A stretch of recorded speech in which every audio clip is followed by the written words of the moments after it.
พัดมาอีกแล้วน้องแก้วคงหลงคอยพี่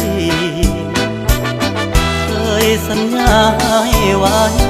จะกลับไปหาคนดีโอ้น้องพี่คงจะกลัว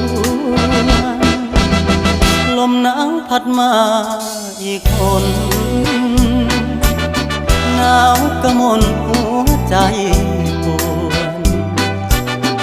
ยามหนาวมาห่างน้องเจ้าคงมองและรำครวญลมหนาวจะหวนกลับไปฟ้าเอ่ยโปรดเห็นฟ้าโปรดเป็นพยานให้ความรักยังไม่คลอนนิรันดร